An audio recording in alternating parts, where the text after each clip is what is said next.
pada kesempatan kali ini temanya sangat menarik sekali dan kebetulan ini adalah hal yang kemudian sering saya tekunin selama kurang lebih 10-12 tahun terakhir tentang pendidikan karakter. Dan saya mungkin tidak akan banyak slide yang akan saya sampaikan, tidak akan banyak yang saya berikan, mungkin lebih banyak nanti diskusi harapannya ya, seperti itu. Saya izin share slide ya Ustadz ya. Baik, Ustadz semua, temanya sangat menarik sekali, pendidikan karakter di masa pandemi. Karena jujur ini adalah hal yang paling bagi saya secara pribadi, ini adalah hal yang kemudian cukup susah untuk dilakukan. Karena kita tahu bahwa pendidikan karakter itu bukanlah sesuatu hal yang media transfernya itu bisa menggunakan media-media digital. Bisa, apakah itu bisa? Bisa, saya pikir bisa. Cuman apakah itu efektif, itu yang perlu kita uji. Jadi ini memang sebenarnya tantangan bagi kita sendiri tentang bagaimana sih kita mencoba transfer pendidikan karakter di era pandemi ini.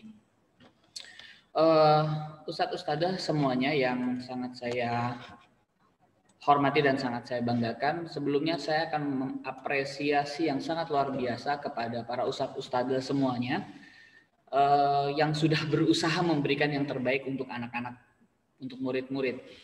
Saya ingat betul bahwa era ini kita sudah berapa bulan nih? Udah sekitar 9 bulan ya? Berapa bulan? 9 bulan ya. Maret, April, Mei, Juni, Juli, Agustus, September, Oktober ya udah mau masuk 9 bulan kita.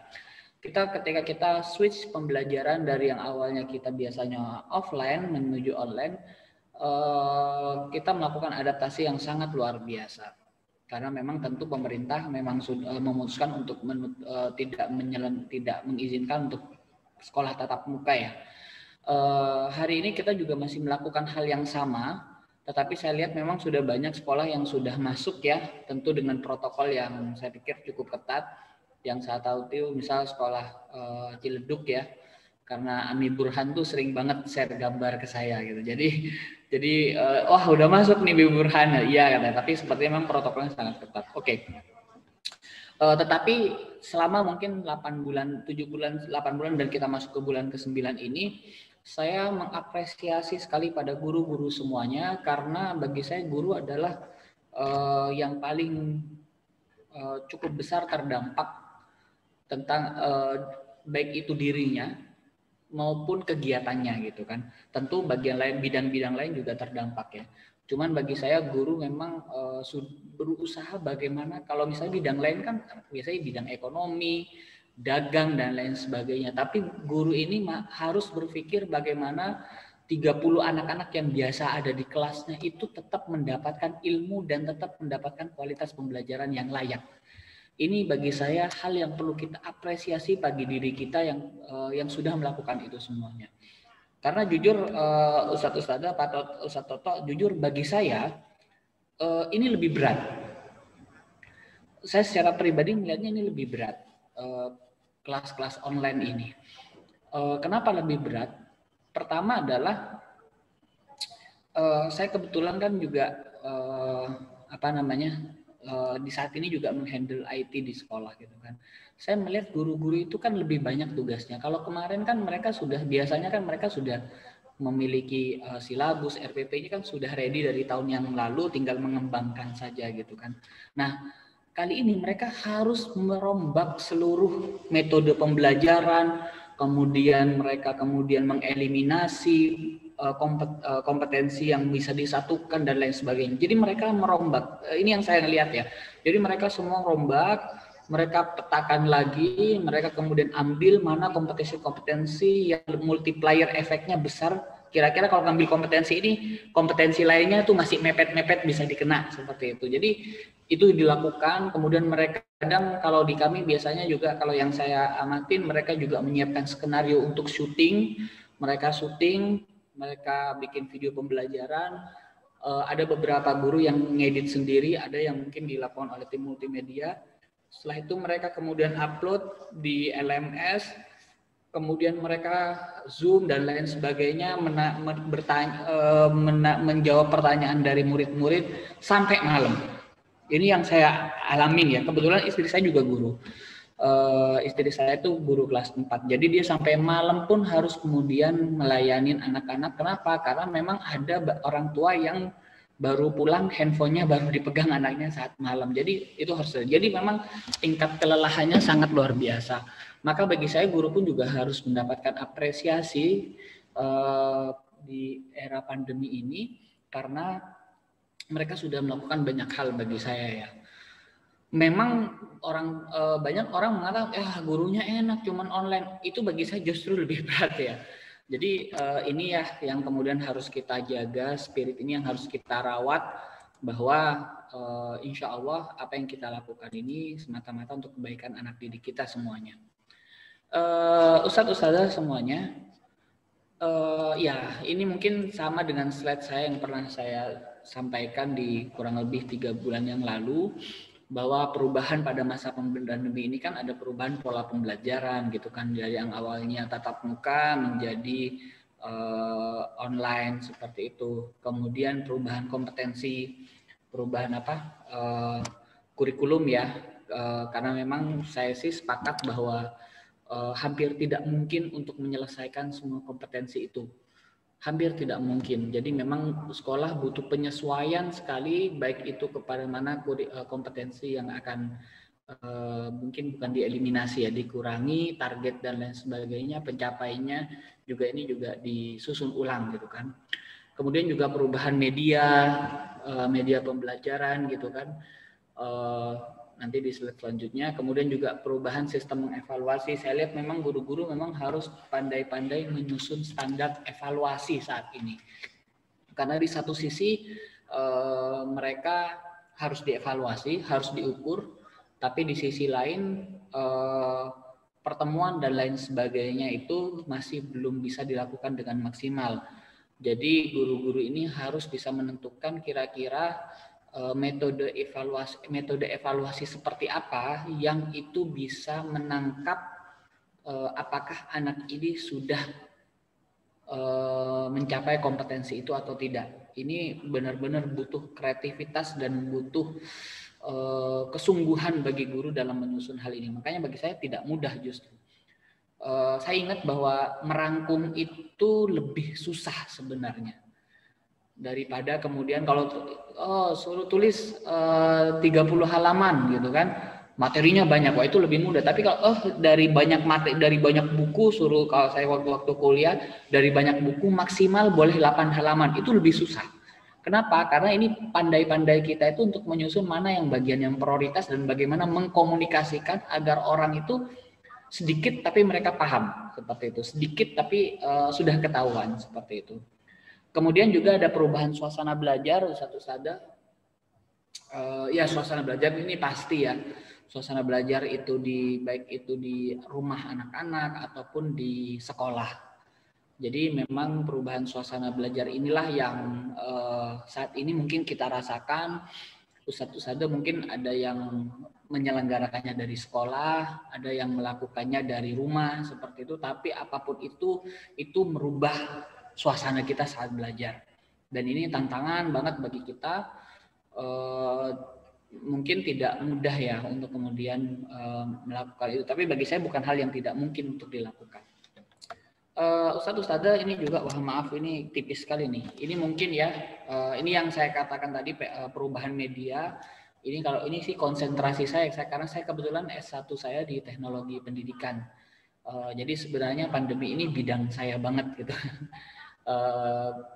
Jadi bagaimana kemudian kita menyusun materi. Kalau kita dulu kan kalau di awal ini kan kalau di atas ada tujuan dan lain sebagainya, turunin ke isi dan metodenya seperti apa, ada media, ada guru, dan ini terdistribusikan ke siswa seperti itu.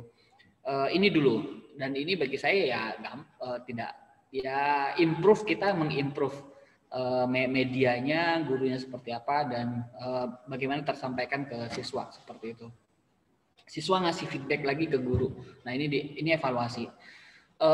pada saat ini kita posisinya seperti ini, lurus, seperti ini. Ini sih di slide saya 2 bulan lalu kayaknya saya pernah sampaikan. Jadi tujuan mau ngapain, kompetensinya apa, anak-anak disuruh ngapain, anak-anak bisa apa, seperti itu kan.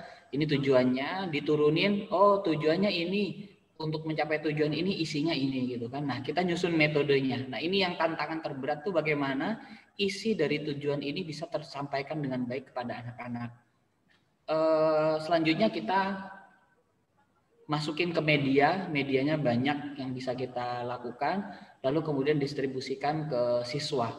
Nah ini yang saat ini banyak kita lakukan.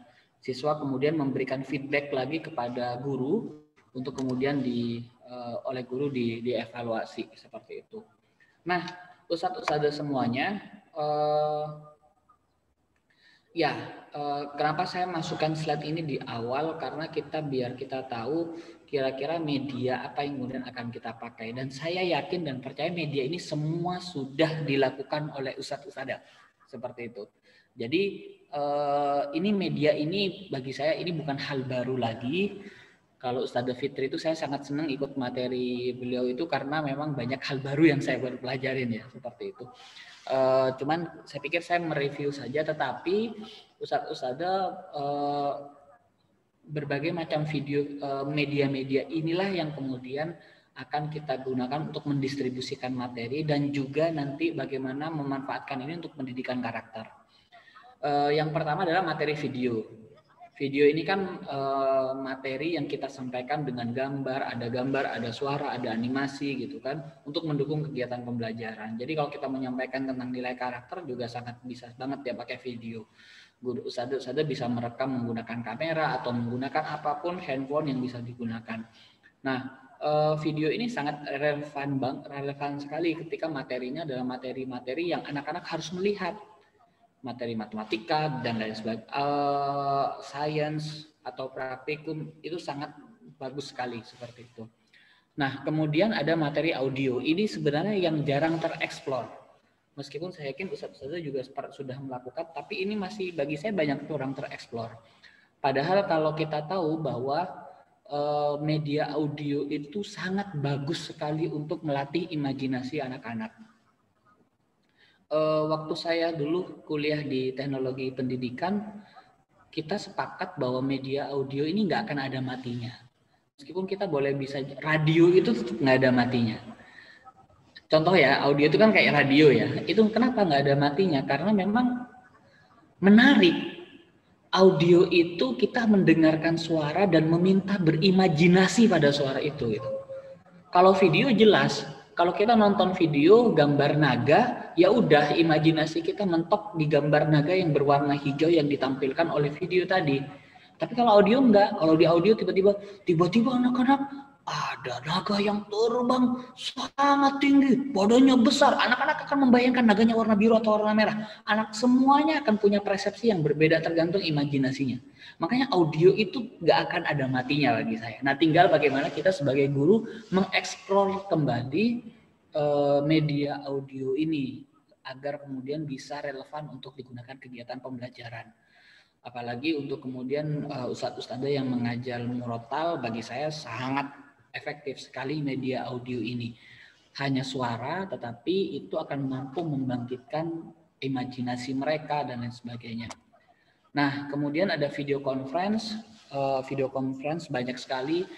Yang terkenal saat ini sih masih Zoom ya. Meskipun yang lain sudah banyak banget ya. Ada Webex, Google Hangout, dan lain sebagainya.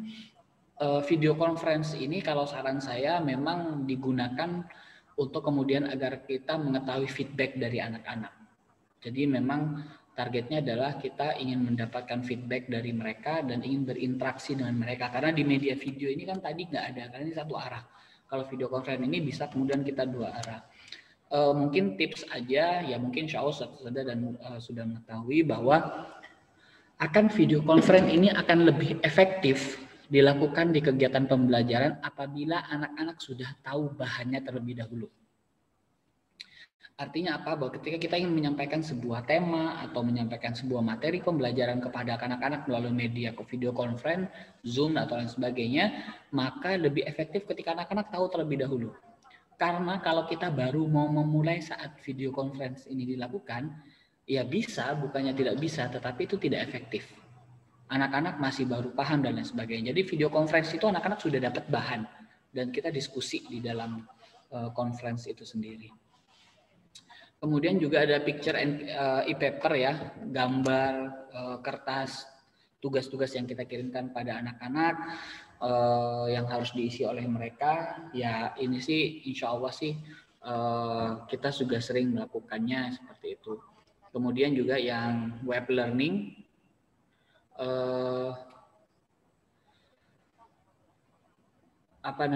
web learning ini mungkin berbagai macam web pembelajaran yang bisa kita lakukan ya, yang bisa kita bisa kita manfaatkan. Ini materinya Ustadzah Fitri banget nih, gitu kan, yang untuk mengeksplor ini semuanya.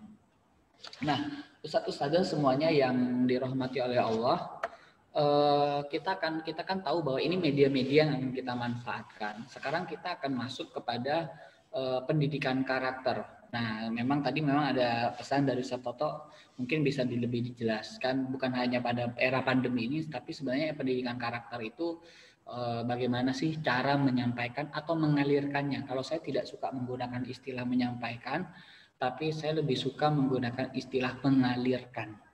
Kenapa mengalirkan? Karena pendidikan karakter itu adalah sesuatu hal yang bersifat terus-menerus, continue, konsisten. Kalau kita menyampaikan atau mengajarkan pendidikan karakter, ya udah habis diajarkan selesai.